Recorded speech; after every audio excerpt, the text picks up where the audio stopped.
tang tei khuk tungin kan lo ta la ti sakha to na kan lo ko varanga guitar chord in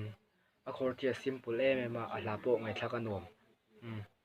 chon khong in milo subscribe sak